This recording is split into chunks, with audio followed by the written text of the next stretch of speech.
Hello everyone, welcome back to Boss Economic World. I am your host, The Boss. Today is November 24th, 2025. Grab your coffee, or perhaps something stronger, because we need to talk about a little island that often acts as the canary in the coal mine for the global economy, Singapore.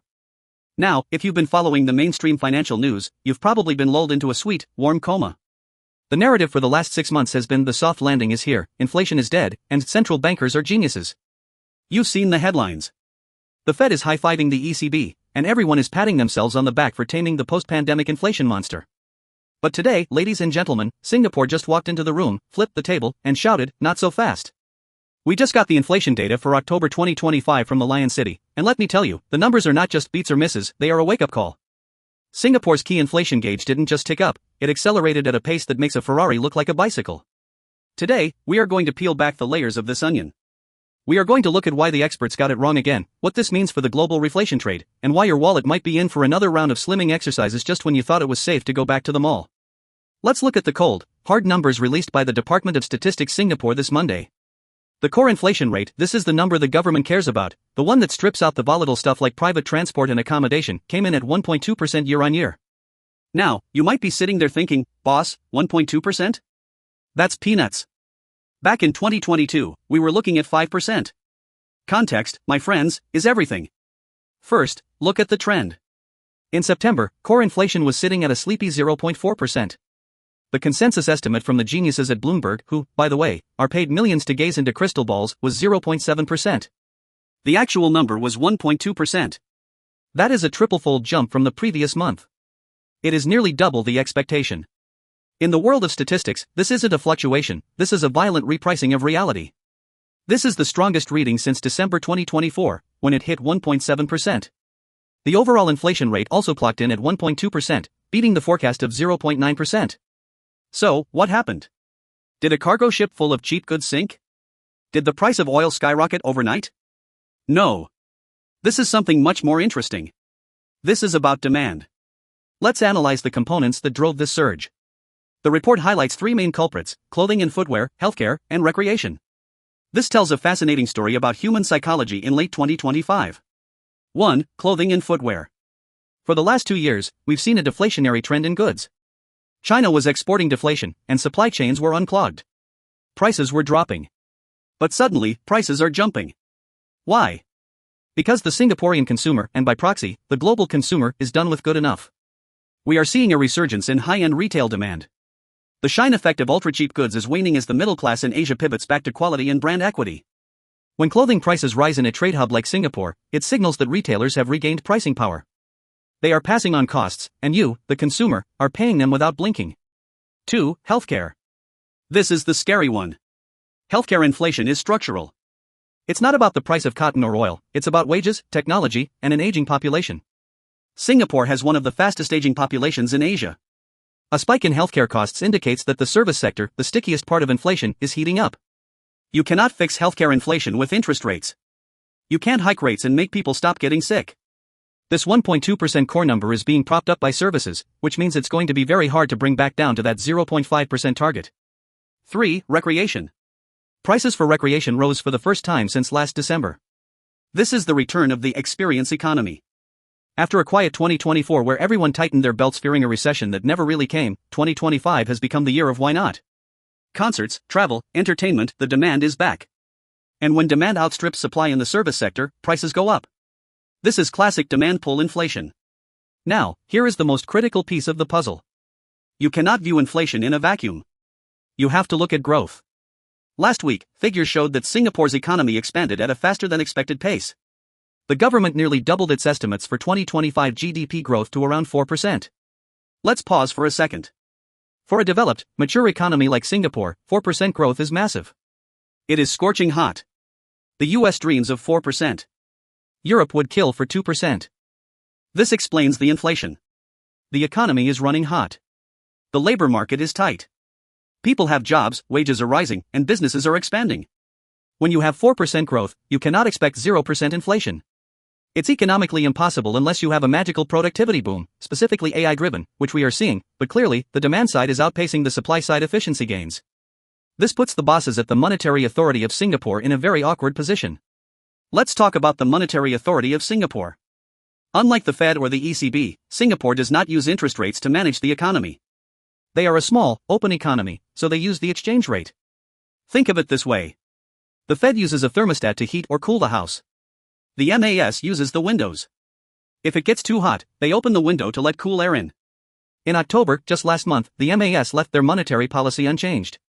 They kept the slope, width, and center of the currency band exactly where it was. Their logic? The economy is stable, and inflation is tame. Well, looking at today's data, that decision is aging like milk left out in the Singaporean sun. They estimated core inflation to average 0.5% this year. We just hit 1.2%. They estimated 2026 would be between 0.5% and 1.5%. We are already nearing the top of that range before 2026 even starts. The MAS has 4 reviews a year. The next one is in January 2026. Here is my prediction, and this is where the boss analysis comes in. The market is mispricing the risk of tightening. Right now, the market thinks the global tightening cycle is over. They think rates are coming down. But if Singapore, a bellwether for global trade, is seeing inflation re-accelerate due to strong growth, the MAS might have to steepen the slope of the currency band in January. This means they will intentionally make the Singapore dollar stronger to fight off these rising import costs. Why does this matter to you if you aren't in Singapore? Because Singapore is the intersection of East and West. If prices are rising there, it means the cost of moving goods, the cost of services, and the demand for global products is rising. This is a signal that the last mile of the inflation fight is going to be the hardest. Let's zoom out. It's November 2025. In the US, the Federal Reserve has been hinting at cuts, celebrating the drop in PCE. In Europe, the ECB is fighting stagnation. In China, stimulus measures have finally put a floor under the property crisis. But Singapore's data suggests that the global economy is not cooling down toward a recession, it is re-accelerating. If the US economy follows this trajectory, and remember, US GDP growth has been surprisingly resilient, we could see a second wave of inflation in Q1 2026. This destroys the bonds or a safe haven narrative. If inflation comes back, bond yields go up, and bond prices go down. It also challenges the tech stock valuation models. If risk-free rates have to stay higher for longer because inflation is stuck at 1.5% or 2% rather than dropping to zero, those PE ratios of 50x look very dangerous. However, there is a silver lining. High inflation driven by high growth is better than stagflation. Singapore has 4% growth and 1.2% inflation. That is actually a Goldilocks scenario, just a slightly hotter Goldilocks than the central bankers wanted. It means companies are making money. It means earnings per share should be strong. So, what is the real truth here? Why do I say we need to restore the full picture? The government forecasts say core inflation will average 0.5% this year. Mathematically, for the average to be 0.5% when we are hitting 1.2% in October, the first half of the year must have been incredibly low. This tells us that volatility returns. The era of great moderation where inflation sits at 2% forever is gone. We are in an era of supply shocks, demand surges, and geopolitical friction. Look at the sectors again: healthcare and clothing. Clothing is labor-intensive. Healthcare is labor-intensive. This suggests that wages are the driving force. And unlike commodity prices, wages rarely go down. Once you give someone a raise, you can't take it back. This suggests that the floor for inflation has moved up. The days of 0% inflation are over. The new normal might be 1.5% to 2.5%. The big bosses know this. They just won't tell you. They keep their targets at 2% to maintain credibility, but they are secretly accepting that 3% is the new 2%. Why? Because the only way to pay off the massive sovereign debt accumulated from 2020 to 2024 is to inflate it away. Singapore is just the first honest student in the class to show the real grades. So, what do you do with this information? How do you protect your wealth in late 2025? 1. Don't bet on aggressive rate cuts. If you are loading up on long-duration bonds expecting rates to crash to zero, be careful. Singapore's data shows that economic activity is too strong to justify emergency-level low rates. 2. Watch the currency markets. If the MAS tightens in January, the SGD will appreciate. If you hold assets in Singapore dollars, you win. If you are an exporter competing with Singapore, you win. 3. Sector rotation. Inflation in recreation and clothing means the consumer is alive and kicking. Consumer discretionary stocks, which everyone hated in 2024, might be the dark horse of 2026. People are spending money on looking good and feeling good. 4. Healthcare is a hedge. With healthcare inflation rising, healthcare stocks, pharmaceuticals, and insurance companies have pricing power. They can pass these costs on to consumers. It's a defensive play that actually grows with inflation. To wrap this up, let's go back to the weather forecast analogy. The economists told you it would be sunny with a light breeze. Singapore just looked out the window and saw a tropical storm. This isn't a disaster. It's a sign of life. The patient isn't in a coma, the patient is up, running around, and buying expensive sneakers and concert tickets. But for the financial markets, this introduces uncertainty. The smooth ride is over. The autopilot investing of 2024 won't work in 2026. The MAS has a tough decision in January. Do they slam the brakes and risk killing that beautiful 4% growth? Or do they let inflation run a little hot? Knowing Singapore's history of prudence, they will likely choose stability. They will tighten.